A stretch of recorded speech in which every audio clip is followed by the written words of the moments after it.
네, 안녕하세요. 외국어에 미친 자 책 쓰는 용쌤입니다. 오늘은 습관의 마지막, 바로 식단 관리입니다. 새해가 되면 항상 많은 분들이 우선적으로 계획하시는 것들 중 하나라고 생각을 하는데, 그런 반면 계획은 하지만 그만큼 많은 실패를 하게 되는 것도 식단 관리, 다이어트죠. 저의 경우도 앞서 시작했던 금주처럼 식단 관리나 운동을 해서 몸짱이 되어지라는 다짐은 정말 개미 똥구멍만큼도 없었습니다. 오히려 저의 경우에는 요즘 유튜브에서 먹방 하시는 분들만큼은 아니지만은 그래도 한 식사량 했었거든요. 뭐 중국 음식을 먹어도 뭐 짜장면, 짜장밥, 잡채밥, 탕짠면 기본 4개 정도는 시켰고, 뭐 햄버거를 먹어도 탄산은 대짜로 3개 정도에 햄버거는 4개 정도, 치킨이라든가 치즈 스틱과 같은 사이드 메뉴를 함께 곁들여서 위장에 기름칠 좀 해줘야지 만족스러워 하던 식습관을 가지고 있었습니다. 하지만 그렇다고 해도 뭐 신장 대비 체중이 비만의 형태를 가졌다거나 그러므로 인해서 뭐 살 좀 빼야겠다라는 이야기를 듣는 체질은 아니었어요. 근데 그럼에도 불구하고 제가 왜 갑자기 뜬금없이 식단 관리를 하게 되었냐? 그 처음 시작은 수분 섭취였어요. 많은 분들이 이미 아시겠지만 수분 섭취는 뭐 신진대사뿐만 아니라 여러모로 좋다라는 것은 이미 입증된 사실이죠. 근데 궁금하더라고요. 그래서 나는 하루에 물을 과연 얼마나 먹을까? 그래서 물을 먹을 때마다 그 시간과 그 양을 기록하기 시작했습니다. 그랬더니 그 결과가 정말 충격적인 게 하루에 500도 안 먹고 있었더라고요. 하루 평균 2리터 이상 정도는 마셔줘야 하는데 뭐 그 반의 반을 겨우 충족시키고 있었던 거죠. 그래서 당장 시작했어요. 하루에 물 2리터 마시기 프로젝트. 신장에 부담이 갈 수 있으니 한 번 마실 때는 600을 넘기진 않았습니다. 그리고 수분 섭취 시간대는 아침에 일어나서 600, 그 이후로는 화장실에 다녀올 때마다 300씩. 그렇게 먹으니 제 신진대사도 규칙적으로 변하기 시작하더라고요. 그렇게 먹다 보면 하루 충족 수분 섭취량인 2리터에 다다르게 되는데, 대략 그 시간대는 오후 한 4시에서 6시 정도가 되고, 그 이후부터는 물을 마시지 않았습니다. 하지만 하루 수분 2리터 이상 섭취를 통해서 뭐 정말 솔직하게 눈에 띄게 무언가 좋아졌다라는 느낌은 받지 못했어요. 그냥 이건 뭐 자기 만족? 이거 수분 섭취 그 다음에 진행한 게 견과류 섭취였는데, 뭐 노화 방지에 도움이 되는 음식들은 매우 많지만 개인적으로 가장 가성비가 좋다라고 생각한 것은 견과류였습니다.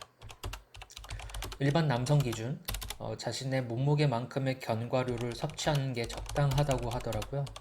그래서 호두와 아몬드의 각 알당, 칼로리와 단백질의 함유량에 대해서 찾아보고 제 몸무게에 대한 적정 견과류 섭취량인 1일 60g 섭취하기를 수분 섭취와 더불어 하루에 지켜야 하는 루틴에 포함시켰습니다.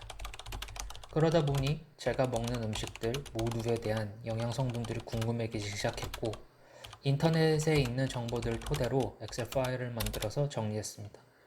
그 다음에는 당연히 제 기초 대사량에 관계해서 탄수화물, 단백질, 당, 나트륨, 카페인 등을 분류해서 수식을 넣어 정리하고 그대로 먹기 시작했어요.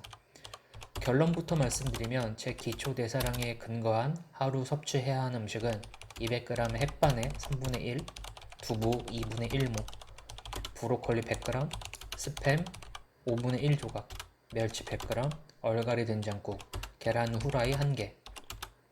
이게 평소에 제가 먹던 식단의 전부입니다. 아마 이것만 보면 모든 사람이 이걸 먹고 어떻게 사냐라고 하실 거예요.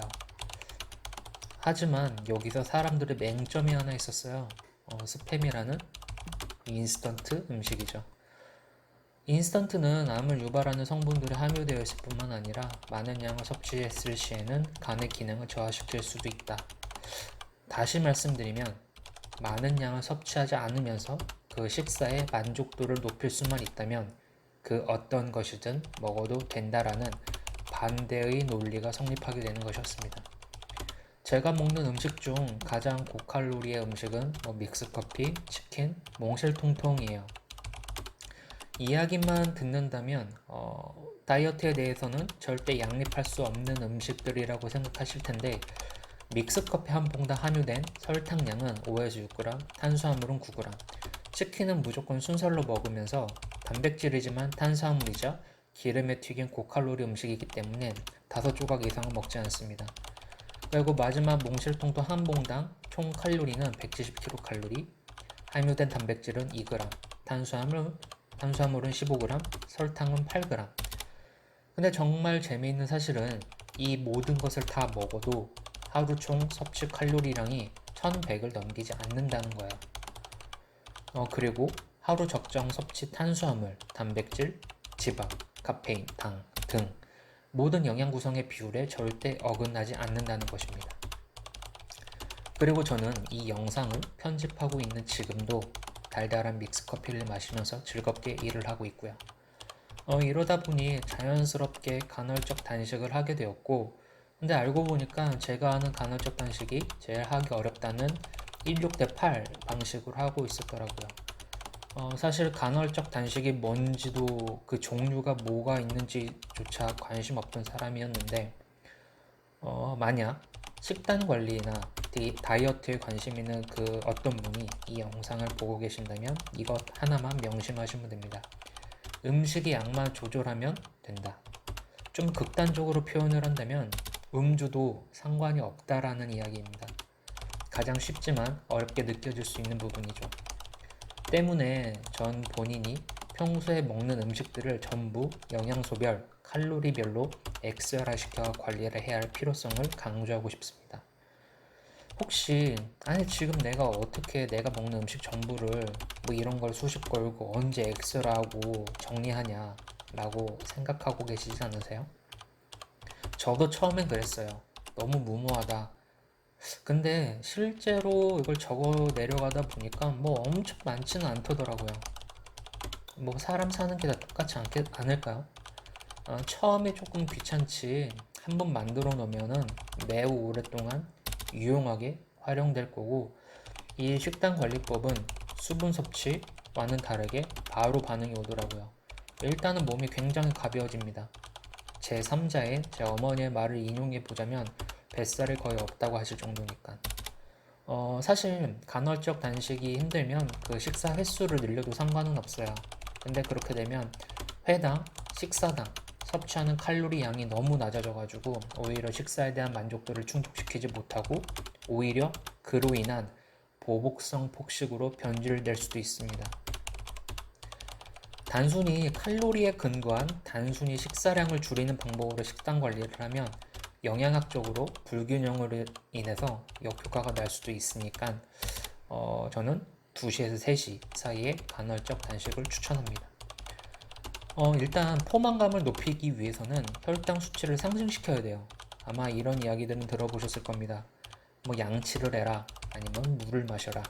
하지만 이와 같은 눈속임은 오히려 공복에 의한 허기짐을 참다가 간혹 보복성 폭식으로 발전할 수 있는 위험이 있어요. 때문에 이때에는 반드시 무언가를 먹어줘야 하는데 개인적으로 우유가 가장 완벽하지 않나 생각합니다. 근데 저 같은 경우는 우유를 먹고 한번 제대로 취한 적이 있어가지고 이후부터는 좀 마시기가 꺼려지더라고요. 그래서 그 다음 후보로 제시해드리는 음식은 몽쉘통통이나 스니커즈와 같은 초콜릿 제품들입니다. 칼로리도 적당하고 단백질도 함께 함유되어 있고 포만감까지는 아니어도 당시 가지고 있는 허기짐은 충분히 해결해 줄 수 있습니다. 금연, 금주나 식단 관리 하지 않을 이유를 찾기보다는 해서 나에게 득이 된다는 것이 있다면 이미 그것만으로 충분히 해야만 하는 명분은 충족시킨 거라고 생각합니다. 생각만 하지 마시고 당장 내일부터 행동에 옮기시기 바랍니다. 외국어에 미친 자, 책 쓰는 용쌤이었습니다.